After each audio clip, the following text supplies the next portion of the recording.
ప్రఖ్యాతులు ఉన్న పరిశ్రమ, నిరుద్యోగులకు వివిధ రంగాల్లో ఉన్న నిరుద్యోగులకు ఒక ఆదాయాన్ని సమకూర్చి నిరుద్యోగ సమస్యలు తీర్చే పరిశ్రమ గ్రానైట్ పరిశ్రమ. ఈ గ్రానైట్ పరిశ్రమ ఈ కొంతకాలం నుండి ఇబ్బందులను ఎదుర్కొంటుంది. ఈ ఇబ్బందుల్లో భాగంగా కొన్ని పరిశ్రమలు మూతపడ్డాయి. దీనికి ప్రధాన కారణం ప్రభుత్వం చొరవ చూపటం లేదన్నది ఒక విమర్శ అయితే, విద్యుత్ శాఖ కరెంటు అనుకున్న సమయానికి ఇవ్వకపోవటం అన్నది రెండో సమస్య. ఇంకా మూడో సమస్య వచ్చేటప్పటికి ఈ జిల్లా పరిశ్రమల కేంద్రం నుంచి సరైన ప్రోత్సాహం లేదు. ప్రభుత్వం ఎన్నో రాయితీలు ప్రకటించింది, 25 పైసలకే కరెంట్ ఉంది. ఈ రకరకాల ఇవన్నీ కూడా సమస్యలుగా చుట్టుమట్టి పరిశ్రమ మూతపడే స్థాయికి వచ్చింది. ఒకప్పుడు కొన్ని సంవత్సరాల క్రితం స్థాపించిన పరిశ్రమలు అయితే ఒడిదుడుకులను అధిగమించి కొంత ముందుకు వెళ్తానికి దారి ఉంది. ఈ మధ్యకాలంలో స్థాపించిన అయితే మూతపడ్డాయి. మనం తెలంగాణ రాష్ట్రంలో ఖమ్మం జిల్లా ఒక ప్రత్యేక స్థానాన్ని ఆక్రమించుకుంది. సింగరేణి సిరి సంపదలకు నిలయం అంటే ఖమ్మంలో గ్రానైట్ పరిశ్రమ అంతకు మించి ఒక ఆర్థిక వనరులు సమకూర్చే పరిశ్రమగా స్థాపించబడింది. కొన్ని వేల మంది దీని మీద జీవిస్తున్నారు. అటు వెహికల్స్లో డ్రైవర్లుగా కానీ, ఈ మిషన్ దగ్గర కట్టలు చేసేవాళ్ళు, ఈ రాళ్ళు తెచ్చే చోటు, రకరకాల విధాలుగా అన్ని రకాలుగా కూడా చాలామంది పనిచేస్తున్నారు. వీళ్ళందరి పరిస్థితి ఏ విధంగా ఉందంటే ఎవ్వరూ వర్ణించలేము. అసలు ఫ్యాక్టరీలు సరైన రన్నింగ్లో లేనప్పుడు వీళ్ళ పరిస్థితి ఎలా ఉంటుందన్నది మనం ఆలోచించుకోవచ్చు. పరిశ్రమ అంటే గ్రానైట్ పరిశ్రమ దినదిన అభివృద్ధి చెందాలంటే ఏం చేయాలి, ప్రభుత్వం ఎలా తోడ్పాటు ఇవ్వాలి అనే దాని మీద గ్రానైట్ అసోసియేషన్ మాజీ అధ్యక్షులు పారా నాగేశ్వరరావు ఏం చెప్తున్నారో వినండి. యాక్చువల్గా ఈ రోజున్న పరిస్థితుల్లో ప్రభుత్వం కానీ, ప్రభుత్వ తరహా ఉన్న అధికారులు కానీ ఈ ఇండస్ట్రీని ప్రోత్సహిస్తానికి కంకణం కట్టుకోవాల్సిన అవసరం ఉన్నది. ఎందుకంటే మీ అందరికీ చెప్పగలిగేది, గత 2.5 సంవత్సరాల నుంచి పోయిన ప్రభుత్వంలో అటు ఇటు కాని ప్రభుత్వంగా ఉండి ఇండస్ట్రీని పట్టించుకోని పరిస్థితుల్లో మాకు రావాల్సిన సబ్సిడీలు కావచ్చు, మీరు ఇండస్ట్రీ పెట్టండి అయ్యా మీకు రాయితీలు ఇస్తాము, గవర్నమెంట్ నుంచి మీకు 25% మీకు గవర్నమెంట్ రాయితీలు ఇస్తామని చెప్పేసి మమ్మల్ని ప్రోత్సహించి ఇండస్ట్రీ పెట్టడానికి ఈరోజు మాకు ఉన్న ఆస్తులన్నీ బ్యాంకులలో కుదవబెట్టి కొల్లటరీ సెక్యూరిటీ కింద ఇండస్ట్రీ పెట్టినాం. అట్లాంటి నమ్మించిన ప్రభుత్వం ఈరోజు 2.5 సంవత్సరాల నుంచి ఒక సబ్సిడీ కాడ రిలీజ్ కాని పరిస్థితుల్లోకి ఆ ప్రభుత్వమే స్టెబిలిటీ లేని ప్రభుత్వంగా, నిలబడలేని ప్రభుత్వంగా ఉండి జనాన్ని కానీ మా ఇండస్ట్రీని కానీ పట్టించుకోలేని పరిస్థితుల్లో ఉండటం వల్ల ఈరోజు ఇండస్ట్రీ మూతపడటానికి కారణం, ప్రధానమైన కారణం ఇండస్ట్రీ మూతపడటానికి ఏదైతే రా మెటీరియల్ ఉన్నదో ఆ రా మెటీరియల్ తీసుకొచ్చి మేము ఇండస్ట్రీ నడుపుకునే పరిస్థితుల్లో సొంత భూములలో ఉన్న మైన్స్ గాడ, పట్టా ల్యాండ్లలో గాడ ఎవరికి 2009, 2010లో ఆ రోజులలో 2 సంవత్సరాలకి టెంపరవరీ లీజ్ అని చెప్పేసి శాంక్షన్ చేసి ఉన్నది. ఆ తర్వాత వచ్చిన మైన్స్ అధికారుల వేధింపుల వల్ల, అర్థం లేని కండిషన్స్ రూల్స్ పెట్టడం వల్ల మైన్స్ లీజులు రాకుండా ఆగిపోయాయి. ఒక పట్టా భూమి, నా భూమిలో మైన్స్ ఉన్నదండి, ఆ మైన్స్ మేము తోమి తీస్తాము, మేము గవర్నమెంట్కి మేము రాయల్టీ పే చేస్తామని మేము అప్పీల్ చేసుకున్నప్పుడు ఇంతకు తల్లి ప్రైవేట్ ల్యాండ్ కావచ్చు, గవర్నమెంట్ ల్యాండ్ కావచ్చు, ఎంఆర్ఓతోని ఎన్ఓసి తీసుకొని ఈ ల్యాండ్ని లీజుకి ఇస్తానికి కానీ దీంట్లో క్వారీ చేయడానికి పర్మిషన్ ఇస్తానికి కానీ ఎటువంటి అబ్జెక్షన్ లేదు. అబ్జెక్షన్ అంటే ఒక రైలు ట్రాక్ దగ్గర, పంట కాలువల దగ్గర ఏదైనా పబ్లిక్ ఇబ్బంది పడే ప్రదేశం కాకుండా ఉన్నది అని చెప్పేసి ఎన్ఓసి ఇస్తానికే వాళ్ళకి ఒక జాయింట్ సర్వేలో మైనింగ్ సర్వేలు అంతే రెవెన్యూ సర్వేలు సర్వే చేసి మాకు పర్మిషన్ ఇచ్చేవాళ్ళు ఎన్ఓసి. అట్లాంటి ఎన్ఓసి ఇస్తాం కోసం పట్టా భూములకి ఇవ్వండి అయ్యా అన్న దానికి కూడా ఇవ్వలేని పరిస్థితుల్లో కొత్త కొత్త రూళ్ళు పెట్టి కలెక్టర్ ద్వారా మీరు పర్మిషన్ తీసుకోవాలా, కలెక్టరే మీకు ఎన్ఓసి ఇవ్వాలని పెడితే మా ఖమ్మానికి వచ్చిన దౌర్భాగ్యం, ఇంతకుముందు కలెక్టర్, ఇప్పుడున్న కలెక్టర్ కాకుండా ఇంతకుముందు ఉన్న కలెక్టర్ గారు ఈ ఎన్ఓసీలు ఇచ్చే అధికారమే లేదు మాకు, ఈ ఎన్ఓసి ఇస్తానికి సాధ్యమే కాదు. కొత్త కొత్త ప్రశ్నలు, అర్థం లేని ప్రశ్నలు వేసి దానికి ఆ మీటింగ్కి పిలిచిన రోజు నేను కూడా వెళ్ళాను. ఆ రోజు నేను గ్రానైట్ అసోసియేషన్ అధ్యక్షుడిగా ఉన్నాను. మైల్స్ ఎప్పుడైతే మిర్రర్ ఉంటుందో దాంట్లో దాన్ని ఏలంపాట పెడతాము, ఏలంపాట పెట్టి దాన్ని ఎవరైతే పాడతారో వాళ్ళకి ఇస్తామంటారు. నా భూమిలో మిర్రర్ ఉంటే అతనెవరండి ఏలంపాట పెట్టినకి? ఆ రోజు నేను ఇదే క్వశ్చన్ అడిగితే అరవింద్ గారు, కలెక్టర్ గారు ఎక్కడ లేని విపరీతమైన ఆయన కోపం తెచ్చుకొని, మీరు మమ్మల్ని ప్రశ్నిస్తారా? అధికారి అయితే కావచ్చండి, పబ్లిక్ సర్వెంట్, మేము అడిగిన దానికి సమాధానం చెప్పాలి. రాజ్యానికి రాజు అయితే కాదు కదా.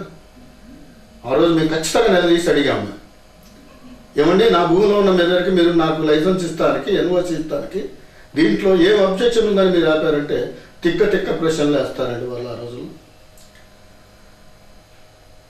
ఆ మండలంలో ఫారెస్ట్ ల్యాండే లేని దానికి మమ్మల్ని పోయేసి ఫారెస్ట్ ఆఫీసుకు పోయేసి ఫారెస్ట్ రేంజ్ దగ్గర ఇది ఫారెస్ట్ ల్యాండ్ కాదని చెప్పేసి సర్టిఫికెట్ తెస్తారని చెప్పారు. అసలు ఆ మండలంలోనే ఫారెస్ట్ ల్యాండ్ అనేది లేదు. అక్కడ తిక్కపేసలతోనే గత 2.5 సంవత్సరాలు 3 సంవత్సరాల నుంచి మైనింగ్ లీజులు రాకుండా ఆఫ్ చేస్తాం వల్ల దగ్గర 360 లీజులు ఇవాళ మేము అప్లికేషన్ వేసుంటే కేవలం 6 లీజుల వరకే ఈ రోజు వరకు శాంక్షన్ చేయగలిగారండి. ఆ రోజు 30 క్వారీలు 40 క్వారీలు చేసే రోజులలో 200 ఫ్యాక్టరీలు ఉంటే అదే ఫ్యాక్టరీలు 500 ఫ్యాక్టరీలకు పెరిగాయి. క్వారీలు ఆ 40 క్వారీలలో దగ్గర 10 క్వారీలు మెటీరియల్ అయిపోయి దాంట్లో డిపాజిట్ అయిపోయి క్వారీలు బంద్ అయ్యాయి తప్పితే, బట్ ఫ్యాక్టరీ ఇండస్ట్రీ డెవలప్ అయింది. దానికి తగ్గట్టు రా మెటీరియల్ తీస్తానికి తగిన క్వారీలు ఓపెన్ కాక ఈరోజు విపరీతంగా ఫ్యాక్టరీ ఓనర్లు అనేది ఇబ్బంది పడుతున్నారు. ఈ క్వారీలలో మెటీరియల్ దొరకపోవటం వల్ల ఉన్న 10 క్వారీలలో మెటీరియల్గా అందియలేని పరిస్థితి. ఇవాళ చూస్తే దగ్గర 60 to 70% మెటీరియల్ వరంగల్ జిల్లా నుంచే ఖమ్మం జిల్లాకు వస్తున్నది. ఆ 10-15 క్వారీలకి 500 మంది ఇండస్ట్రీస్ ఫ్యాక్టరీ నుంచి మెటీరియల్ ఖరీదుకుపోతే విపరీతమైన రేట్లు పెంచుతాం కావచ్చు, వాళ్ళకున్న వర్కౌట్ కాకుండా ప్రొడక్షన్ కాస్ట్ పెరిగి వాళ్ళు ఇబ్బందులు పడతాం కావచ్చు, దినదిన డీజిల్ రేట్లు పెరుగుతాం వల్ల వాళ్ళు పెంచే రేట్లకి ఇలా ఒక ఫ్యాక్టరీ నడపాలంటే ఫ్యాక్టరీ కడతానికి ఇబ్బందులు ఎంతైతే పడుతున్నామో ఫ్యాక్టరీ రన్ చేస్తానికి అంతకంటే 200 ఇబ్బందులు పడాల్సిన పరిస్థితి వస్తుంది. కారణం ఏంటంటే అంటే ఈరోజు ఫ్యాక్టరీ మీద వర్కింగ్ క్యాపిటల్ ఎక్కువ పెట్టాల్సిన పరిస్థితి. ఇలా క్వారీలకు పోతే క్వారీలలో మెటీరియల్ దొరక్క 10 మంది కలిసి ఒకటే క్వారీ పోతే ఆ క్వారీ మీద ఓనర్ మెటీరియల్ ఇవ్వలేక ఏదో ఒక చెత్త పోతో మెటీరియల్ తీసుకొస్తే కోసి కొన్ని కుప్పలుగా అమ్ముడు పోక పక్కన పడేసిన లాట్లు కూడా ఉన్నాయి మెటీరియల్. అట్లాంటి పరిస్థితుల్లో మేము కలెక్టర్ గారికి మొన్నగాడ మేము మీటింగ్లో నేను ఒకటే ప్రతిపాదన పెట్టానండి. అయ్యా, ఇవాళ అతిపెద్ద ఇండస్ట్రీ ఏదైతే ఖమ్మం జిల్లాకి పేరు తెచ్చిన ఇండస్ట్రీ బొగ్గు గనులు అయితే, తర్వాత మన ఖమ్మం జిల్లాకి పేరు తెచ్చే దేశవ్యాప్తంగా ఇతర దేశాలకు కూడా సప్లై చేసే మెటీరియల్ ఏదైతే ఉన్నదో దేశానికి పేరు తెచ్చి పెట్టిన ఖమ్మానికి గ్రానైట్ ఇండస్ట్రీ. ఇలా ఖమ్మం జిల్లాలో అగ్రికల్చర్ సెక్టర్ తర్వాత ఎక్కువ మందికి ఉపాధి కల్పించే ఇండస్ట్రీ ఏదైనా ఉన్నదంటే గ్రామీణ ఉపాధి పథకం కింద తీసుకునే ఈ చిన్న చిన్న ఇండస్ట్రీసే. నాకు తెలిసి ప్రత్యక్షంగా కానీ పరోక్షంగా కానీ దగ్గర 70,000 మందికి ఉపాధి కల్పిస్తున్న ఇండస్ట్రీ. అయ్యా, ప్రభుత్వానికి మేము ఒకటే డిమాండ్ చేస్తున్నాం, మా 500 మంది ఫ్యాక్టరీ ఓనర్లని, ఈ 500 కుటుంబాలను కాదు మీరు చూడాల్సింది, 3 నియోజకవర్గాల విస్తరించిన ఇండస్ట్రీ ఇది. ఒకటి పాలేరు, ఒకటి మధిర, ఒకటి ఖమ్మం. ఇంత పెద్ద ఇండస్ట్రీకి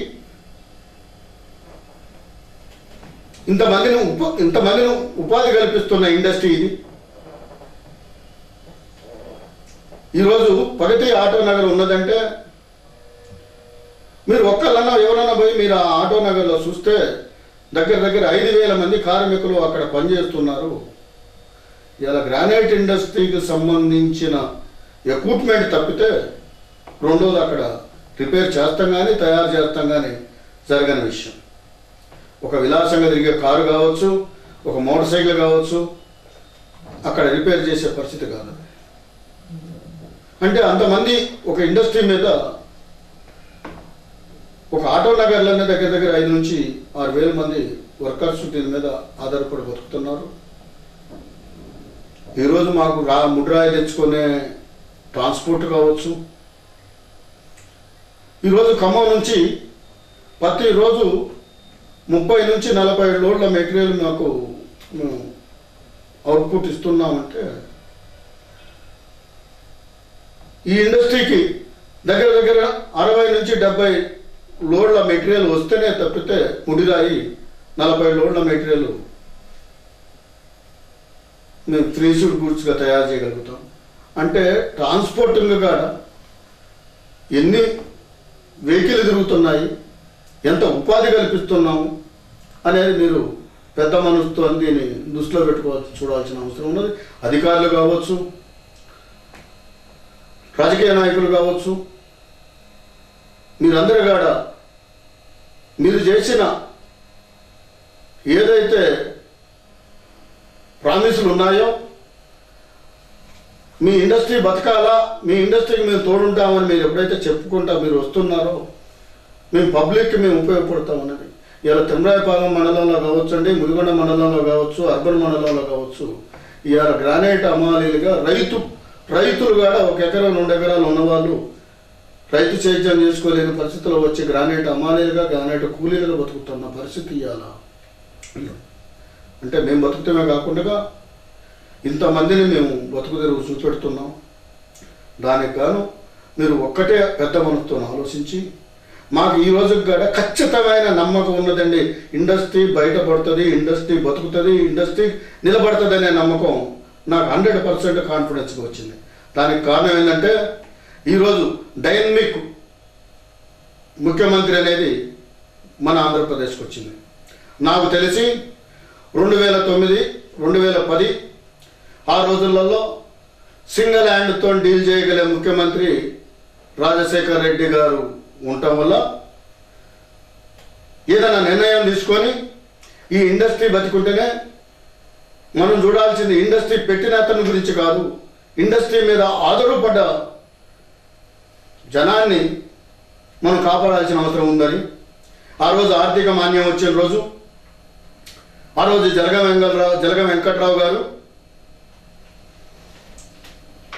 మధిర ఎమ్మెల్యే భట్టి గారు, వీళ్ళిద్దరు ప్రోత్సాహంతో మేము ఆ రోజున్న రాజశేఖర రెడ్డి గారిని పోయి మేము కలిసినప్పుడు, అయ్యా మా ఇండస్ట్రీ మూతపడే పరిస్థితికి వచ్చినది, ఆర్థిక మాన్యం వల్ల మేము కోసిన మెటీరియల్ అమ్ముడు పోయే పరిస్థితి లేదు అని చెప్పినప్పుడు మీకున్న ప్రాబ్లమ్స్ ఏమిటి, ఎట్లా సాల్వ్ చేయాలని ఆ రోజు మహానుభావుడు ఏ మాట కామాట ఎక్కడ ఉన్నాడు అప్పటికప్పుడు మమ్మల్ని కూర్చోబెట్టి అధికారులను అందరినీ పిలిపించి మీ సమస్యలు ఏంటి, ఈ సమస్యను మనం ఎంతవరకు పరిష్కారం చేయగలుగుతాం, ఈ సమస్యను పరిష్కారం చేస్తే మన గవర్నమెంట్కి లాభాలేంటి నష్టాలేంటి, దాంతో పాటు వాళ్ళకు ఉపయోగపడేది ఏంటి అని చెప్పి కూర్చోబెట్టి ఆ రోజు ఇందిరా సబితారెడ్డి గారు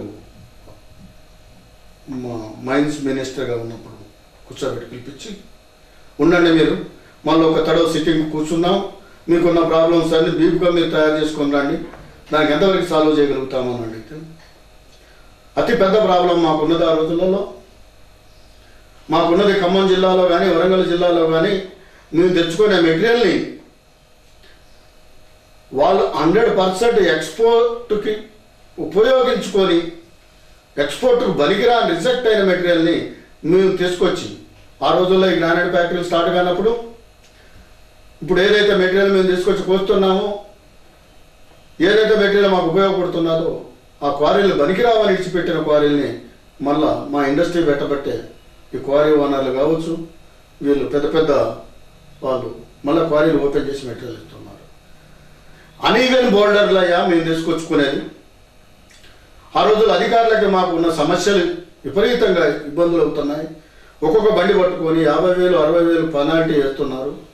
మేము ఈ బాధ నుంచి భరాంచే పరిస్థితి లేదు అన్నప్పుడు ఆ రోజు ఉన్న ముఖ్యమంత్రి గారు మీకు ఎట్లా చేస్తే ఈ ప్రాబ్లం సాల్వ్ అవుతుంది అని చెప్పి కూర్చోబెట్టి అధికారులను పిలిపించి ఆ రోజు ఉన్న పరిస్థితుల్లో అనీవెన్గా బోల్డర్ వస్తుంది, దీన్ని మేము మెజర్మెంట్ చేసేది ఒక్కాడ,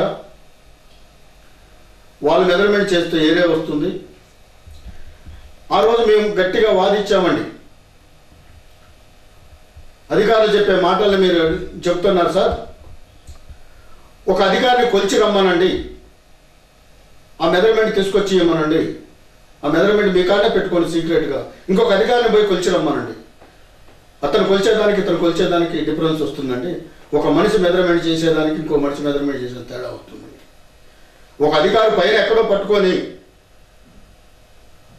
మాకున్న పర్మిట్, మా చేతిలో ఉన్న పర్మిట్ని మేము బేస్ చేసుకొని ఇది కరెక్ట్గా ఉన్నదని కొలిచి పంపిస్తే ఇంకొక అధికారి వచ్చేసి దాని ఇది కరెక్ట్గా ఎట్లా ఉన్నది అని చెప్పేసి ఇబ్బందులు పెడుతున్నారు. అయ్యా దీని పర్మనెంట్ సొల్యూషన్ కావాలి అని మేము అప్పీల్ పెట్టిన రోజు దీన్ని సాల్వ్ చేయాలనేది ఒక కంక్లూజింగ్ కూర్చొని ఒక స్లాబ్ సిస్టమ్ కింద ఆంధ్రప్రదేశ్లో ఈరోజు ఏదైతే బ్లాక్ కటర్ మిషన్లు ఉన్నాయో ఒక్కొక్క కట్టర్కి ఎంతైతే కట్ చేస్తున్నారో సర్వే చేయండి అని చెప్పేసి ఆ రోజు మైన్స్ అధికారులను అందరినీ ఆదేశించి స్టేట్ వాటిగా అధికారులు సర్వే చేసినప్పుడు 5.5 మీటర్లకు వచ్చారండి. ఇండస్ట్రీ మొత్తంలో స్టేట్ వైడ్గా వాళ్ళు సర్వే చేసిన రోజు దాన్ని 8 మీటర్లకి ఆ రోజు పెంచుతాం జరిగింది. మీకు 8 మీటర్లకి స్లాబ్ సిస్టమ్ కింద ఒక ఫ్యాక్టరీలో ఒక కట్టర్కి 8 మీటర్ల లెక్క మీరు డబ్బులు కట్టండి, మీ ఇండస్ట్రీకి మెటీరియల్ దొరకొచ్చుకున్నప్పుడు మీకు అధికారుల వేధింపులు లేకుండా ఉంటుంది అనుకునే పరిస్థితి వచ్చింది. ఆ రోజుకి మన ఖమ్మం జిల్లాలోనే విపరీతమైన ఇండస్ట్రీ, ఆంధ్రప్రదేశ్లోనే గ్రానైట్ ఇండస్ట్రీ ఏదైతే ఉన్నదో ఫ్రీజ్ ప్రొడక్ట్ చేసేది మన ఆంధ్రప్రదేశ్లోనే పెద్ద ఇండస్ట్రీ ఖమ్మం. ఈ ఖమ్మం ఇండస్ట్రీ దృష్టిలో పెట్టుకొని ఆ రోజు ఆ పెద్ద ఆయన స్లాబ్ సిస్టమ్ కింద పర్మిషన్ ఇచ్చారు. స్లాబ్ సిస్టమ్ కింద పర్మిషన్ ఇస్తూ ఆ రోజు 1,750 రూపాయలు పర్మిట్కు ఉన్నప్పుడు దాంట్లో 40% మీకు సబ్సిడీ ఇస్తున్నాను అంటే 2 సంవత్సరాలు ఈ సబ్సిడీని మీకు కంటిన్యూ చేస్తాము. ఫస్ట్ సంవత్సరం 40% సబ్సిడీ ఇస్తాము. ఇది 1,050 రూపాయలకి మీకు ఒక్కొక్క కట్టర్ చొప్పున డబ్బులు కట్టండి. మీరు మెటీరియల్ ఇండస్ట్రీ అనేది మీరు రా మెటీరియల్ తెచ్చుకుంటాం వల్ల ఇబ్బంది లేకుండా ఇండస్ట్రీని నడపండి, ఇండస్ట్రీని డెవలప్ చేయండి, 10 మందికి ఉపాధి కల్పించండి, నేను ఉన్నాను మీ వెనక, మీ ఇండస్ట్రీ కాపాడటానికి మీకు ఏం కావాలన్నా మేము చేసి పెడతాం అని చెప్పేసి ఆ రోజు రాజశేఖర్ రెడ్డి గారు మాకు అప్పటికప్పుడు ఇండస్ట్రీ ఆఫీసర్ని, మైనింగ్ ఆఫీసర్లను అందరిని పిలిచేసి నెక్స్ట్ డేనే మాకు జీవోలు ఇస్తాం జరిగింది. అదే ఒక సంవత్సరం పోయిన తర్వాత 40% 20% తీసుకొచ్చి 1400 రూపాయలు ఒక క్యూబిక్ మీటర్ పర్మిట్ లాగా చేసి 8 మీటర్లకు గాను ప్రతి కట్టమని చెప్పేసి ఆ రోజు మాకు ఆదేశాలు 2 సంవత్సరాలు ఒకటే జీవో ఇచ్చి మాకు ఇచ్చేశారు. దాంట్లో ఆ రోజుల్లో మైనింగ్ విజిలెన్స్ వాళ్ళు విపరీతంగా అరాచకం చేస్తూ ఎక్కడ బండి పట్టుకున్నా కూడా 1+5 1+6 అని చెప్పేసి వాళ్ళకే అధికారులకే ఒక క్లారిటీ లేని పరిస్థితుల్లో ఆ రోజు పెనాల్టీలు వేస్తున్నప్పుడు ఆ పెద్ద మనిషితోని మీరు ఏదైనా మీరు ఫినిష్ గుడ్స్ కానీ మీరు రా మెటీరియల్ కానీ ఏదన్నా పట్టుకుంటే 1+1 ఇదేంటి పెనాల్టీ,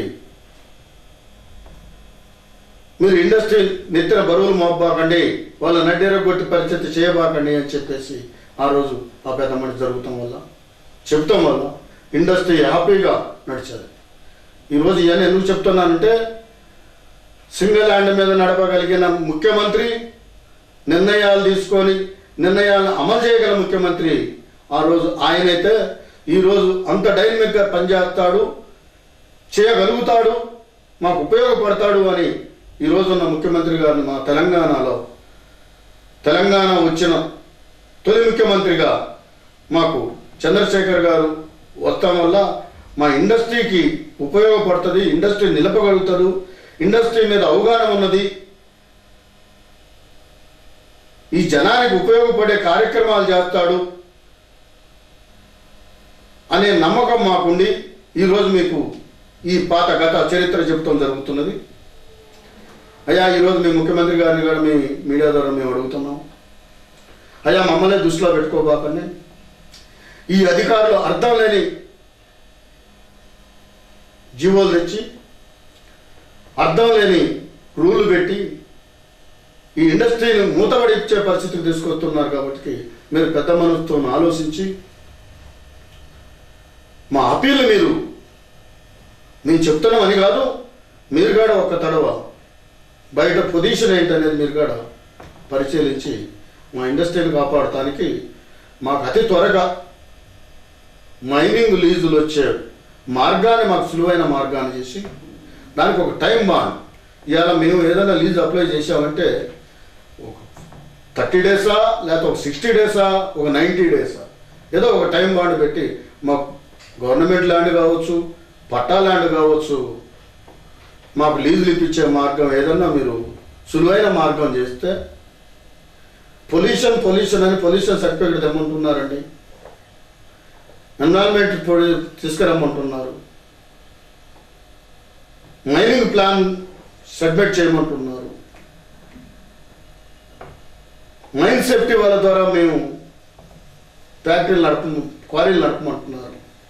అయ్యా మాకున్నది ప్యాకెట్ డిపాజిట్లు, ఏదో కరీంనగర్ పెద్ద గుట్టల్లాగా ఉన్న క్వారీలు కాదు, మాయి శ్రీకాకుళంలో ఉన్నట్టు పెద్ద గుట్టలు కాదు, ఈరోజు సేమకుర్తిలో ఉన్నట్టు పెద్ద సీట్లు కావు, మాకున్నది ప్యాకెట్ డిపాజిట్. ఒక పక్క కంట్రీ ర్యాకు ఒక పక్క ఉంటుంది, మధ్యలో సన్నగా ఒక 40 ఫీటో లేకపోతే 40 మీటర్స్ విడుతులో ఉండి ఆ తర్వాత మళ్ళా కంట్రీ ర్యాక్ వస్తుంది. దాన్ని మేము ఒక పక్క కంట్రీ ర్యాక్ని మేము ఓపెన్ చేసి గ్రానైట్ తీయాలంటేనే మాకు తలపేనం తోకొస్తుంది. అట్టాడు దాన్ని వాళ్ళు చెప్పిన రూల్స్ అండ్ కండిషన్స్ ప్రకారం డెప్తులు కొట్టి దానికి స్ట్రెంచులు కొట్టి చేయాలంటే మేము కిందికి పోయేటప్పటికి 40 మీటర్ల మేము విడుతున్న క్వారీని చేయాలంటే కిందికి పోయేటప్పటికి 4 మీటర్లకే వస్తుంది, సాధ్యమే కాదు. కాబట్టి చూడండి, దాన్ని సులువైన మార్గం చూసి మా ఇండస్ట్రీ నడుపుతానికి ఎట్లా దోహదపడుతుంది, ఈ ఇండస్ట్రీ ఎట్లా నిలబడుతుంది,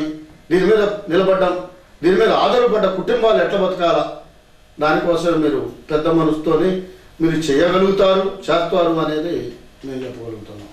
అయ్యా ఇంకపోతే లేనిపోని మాకు ఒక అచ్చు తగిలించి ఒక ముద్ర వేసి పెద్ద పెద్ద మాఫియాలు చేసిన మైన్స్ని రాజకీయ నాయకులు అండదండలతోని రాజకీయ నాయకులు అధికారులు కుమ్మక్కై చేసిన మైన్స్ ఏదైతే గాలి జనార్దన్ రెడ్డి గారు చుట్టిపోయిన గాలిని మాకు దొరుకుతున్నారు.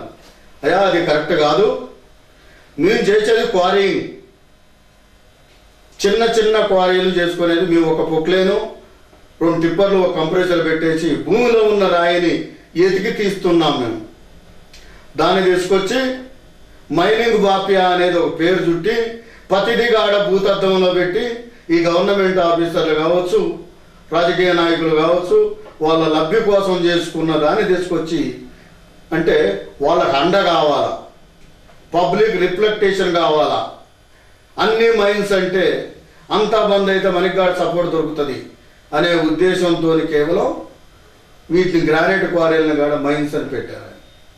ఈ మైన్స్ కాదండి, ఇది క్వారీలు. గ్రానైట్ క్వారీ లాగానే కంకర క్వారీలు, ఈ క్వారీలు లాగానే మా చిన్న చిన్న క్వారీలు మేము దాంట్లో ఉన్నదాన్ని తీసుకొచ్చేసి మా ఫ్యాక్టరీలో ఫినిష్ చేసి మేము ఇచ్చేది. ఇకపోతే గత 3 సంవత్సరాల నుంచి చూస్తున్నారు, మహానుభావుడు ఎక్కడ ఉన్నాడో కిరణ్ కుమార్ రెడ్డి గారు పాదం పెట్టారు, పాతాళలోకానికి పోయినట్టు అయిపోయింది మా ఇండస్ట్రీ. మా కరెంటు బిల్లు ఎంత వస్తుందో దాని మీద వచ్చి పెనాల్టీలు అంత వచ్చినాయి. అయ్యా కరెంటు బిల్లు కంటే పెనాల్టీలు ఎక్కువ వస్తున్నాయి, ₹1,00,000 బిల్లు వస్తే ₹1,25,000 మాకు పెనాల్టీలు వస్తున్నాయా? దీని పరిస్థితి ఏందని మేము ఒక తడవ మేము ఆయన కాడికి పోయినప్పుడు మాకే దిక్కు లేదు మీకేం చేయాలని చెప్పేసి పబ్లిక్గా చెప్పిపోయిన పెద్ద మనిషి ఆయన. అంత దౌర్భాగ్యం నుంచి మా ఇండస్ట్రీని కుంటుపడటానికి కారణం ఆ దొరగారు చేసిపోయిన కార్యక్రమాలని. రోజుకి 24 గంటల కరెంట్ ఇస్తానని, స్వచ్ఛమైన కరెంట్ ఇస్తాము అని చెప్పేసి మమ్మల్ని ఇండస్ట్రీ పెట్టించి మాకు వచ్చేసి గంటకి 4 గంటలు కూడా, రోజుకి 4 గంటలు, 20 గంటలు పక్కన పెడితే 4 గంటలు కూడా కరెంట్ ఇవ్వలేని పరిస్థితులు. ఆ ఇచ్చే కరెంటు కాడ క్వాలిటీ లేకుండా అప్ అండ్ డౌన్స్ వచ్చి మోటార్లు గాలిపోయి ఇండస్ట్రీ బంద్ చేసుకునే పరిస్థితి. దౌర్భాగ్యం కాకపోతే ఇదే కరెంటు డిపార్ట్మెంట్ అడుగుతున్నా నేను మీడియా ద్వారా. 2.5 సంవత్సరాల క్రితం 2011, 2012లో ఏదైతే మేము కరెంటు కాల్చుకున్నామో ఆ రోజు ఆయనకి తయారైన కరెంటు కంటే, ఆయన కొనుగోలు రేటు కంటే మాకు అమ్మిన రేటు తక్కువ అని చెప్పేసి ఆ రేట్ని కంపేర్ చేసి ఎస్ఎఫ్సి అని చెప్పేసి ఇప్పుడు మాకు బిల్లుల్లో లేచి పంపిస్తున్నారు. ఆయన ఇది ఇంతకంటే దౌర్భాగ్యం ఉండదు. ఆ రోజు నాకు వచ్చిన కరెంటు రేటుకి, నాకు వచ్చిన ముడిసరుకులకి, నాకు తయారైన కాస్ట్ని బట్టి నేను ₹4 రేటు వర్కౌట్ అయ్యేటట్టు చూసుకొని నా లాభసాటికి చూసుకొని నేను అమ్ముకున్నాను. దానికి ఆ రోజు లేదు కరెంట్ అంత కాదు, ఇంకా ₹3 ఎక్కువైంది, మీకు ఆ రోజు క్యాలిక్యులేషన్ చేయలేదు, మేము ఈ రోజు క్యాలిక్యులేషన్ చేసి మీకు ఎత్తున్నాము, ఈ బిల్లులో కట్టాలని చెప్తాము. అంతకంటే దౌర్భాగ్యం ఉంటుందండి. నేను ఆ రోజు మెటీరియల్ అమ్మాను, ఆ రోజు ఓనర్ని ఈరోజు అయ్యా నీకు ఆ రోజు ఆ రేటు కాదు మెటీరియల్ అమ్మింది, నాకు ఇంకా ₹5 రావాలని నేను లెటర్ పెడితే నాకు ఎవడన్నా ఇస్తాడా? సాధ్యం కాదు. ఈ ఎంతవరకు సాధ్యాలు అవుతున్నాయి, ఎంతవరకు అసాధ్యాలు అవుతున్నాయి, ఇది మనం ఎప్పుడు చేయాలి? నువ్వు ఆ రోజే చెప్పాల్సింది, నీ కరెంటు ఈ రేటు కొడుతున్నది. ఆ రోజే చెప్తే నేను ఆ రోజే నాకు వర్కౌట్ అయ్యే రేటుకి ₹10 పెంచి నేను అమ్ముకునేవాడిని, నా ఇండస్ట్రీ నిలబడటానికి అవకాశం లేదు. ఇట్లాంటి లేనిపోని అన్నెసరీ సమస్యలను తీసుకొచ్చి ఇండస్ట్రీ మీద పెట్టి ఇండస్ట్రీ మూతపడటానికి కారణం కర్ణుడికి శాపాలలాగా ఒక పక్క మైనింగ్, ఒక పక్క అధికారుల వేధింపు, ఒక పక్క కరెంటు ఇబ్బందులు, ఒక పక్క మమ్మల్ని నమ్మించి మీకు సబ్సిడీలు ఇస్తాము, మీరు ఇండస్ట్రీ పెట్టండి మీకు ఉపయోగపడుతుంది, మిమ్మల్ని కాపాడుతాము అని చెప్పేసి మమ్మల్ని లూపులోకి నెట్టిన అధికారుల, రాజకీయ నాయకుల ఇబ్బందులనే మేము నిలబడలేని పరిస్థితుల్లో దగ్గర ఈరోజు పెద్ద ఇండస్ట్రీలో 500 ఇండస్ట్రీలు ఉన్నాయి, చిన్న ఇండస్ట్రీలో 300 ఉన్నాయి, దగ్గర 800 ఇండస్ట్రీస్ ఇలా గ్రానైట్ ఇండస్ట్రీలు దాంట్లో సగం బడ 250 ఇండస్ట్రీలు బంద్ అయ్యే ఉన్నాయి. దానికి కారణం రా మెటీరియల్ దొరక్క, క్వారీలకు పర్మిషన్ లేక, రా మెటీరియల్ దొరికినా తీసుకొచ్చి కోసుకొని ప్రైజ్ రాక అమ్మలేని పరిస్థితుల్లో, సబ్సిడీలు వస్తాయేమన్న ఫ్యాక్టరీలు పెట్టి రాని పరిస్థితుల్లో 2.5 సంవత్సరాల నుంచి ఈ రోజు వరకు కరెంట్ సబ్సిడీ అనేది ఇంతవరకు రిలీజ్ కాలే. పావలా వడ్డీ ఇస్తాం మీరు ఇండస్ట్రీ పెట్టమన్నారు. పావలా వడ్డీ భగవంతుడికే తెలుసు ఇంతవరకు అది ఎక్కడికి వచ్చిందో, ఎంతవరకు ఉన్నదో, ఎవరికి వచ్చింది అనేది కూడా దాఖలా లేదు. అదేంటంటే గవర్నమెంట్ దగ్గరనే డబ్బులు లేవు, మీకు ఎక్కడ తీసుకొచ్చిస్తాం అనేది ఇండస్ట్రీ డిపార్ట్మెంట్ నుంచి వచ్చే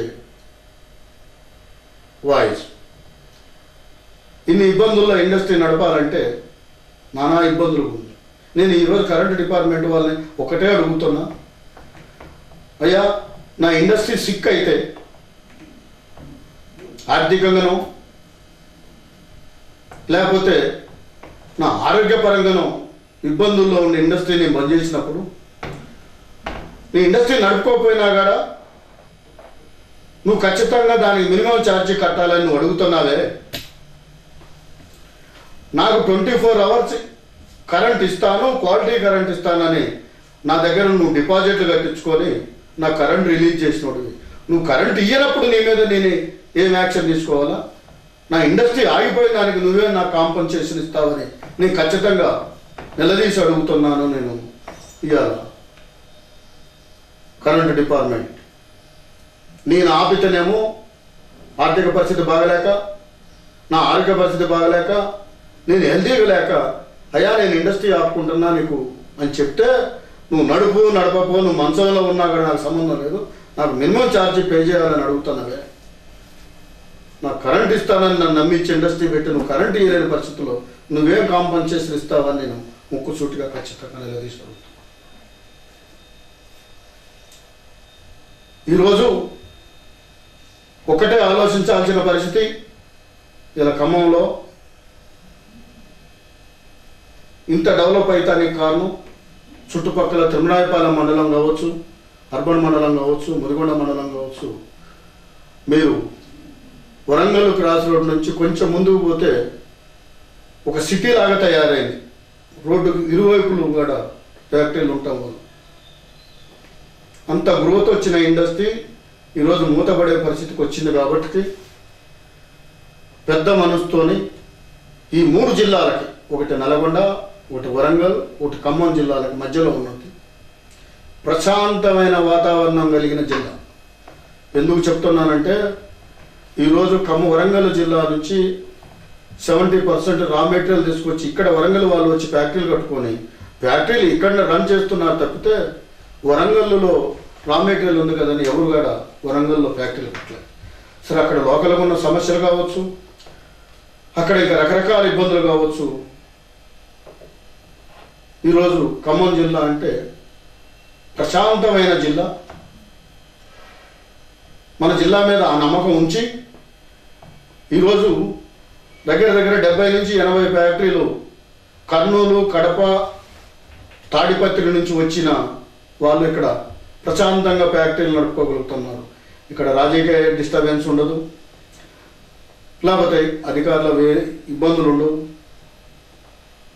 రకరకాల సమస్యల నుంచి వాళ్ళు ఒడ్డున పడటం కోసం మన జిల్లా ప్రశాంతమైన జిల్లా అని చెప్పేసి మన జిల్లాలో వచ్చి ఇక్కడ ఫ్యాక్టరీలు పెట్టుకొని నడుపుకుంటున్నారు. దాన్ని రాబోయే రోజులలో మన ఖమ్మం జిల్లాని ఒక ఇండస్ట్రీ జిల్లాగా తీర్చిదిద్దాలని ఇక్కడున్న రాజకీయ నాయకుల్ని, ఇక్కడున్న పెద్దల్ని, వీళ్ళందరినీ మా తరపున ఈరోజు మన అదృష్టము, తెలంగాణ అదృష్టంగా భావిస్తూ ఇలా చంద్రశేఖర్ గారు సీఎం గారు అయ్యారు. ఆయనకి అన్ని విషయాలలో అవగాహన ఉన్నది. ఆయన దృష్టికి దిశపోయి తప్పకుండా ఈ జిల్లాని ఇండస్ట్రీ జిల్లాగా తీర్చిదిద్దుతారు అని, తీర్చిదిద్దిస్తానికి మీరు కృషి చేస్తారని ఈరోజు మన లోకల్ ఎమ్మెల్యే గారిని కావచ్చు, కొత్తగూడెం ఎమ్మెల్యే గారికి నాకు తెలిసి గ్రానైట్ మీద మంచి అవగాహన ఉన్నది, వ్యాపారం మీద అవగాహన ఉన్నది, ఇండస్ట్రీ మీద మంచి అవగాహన ఉన్నది.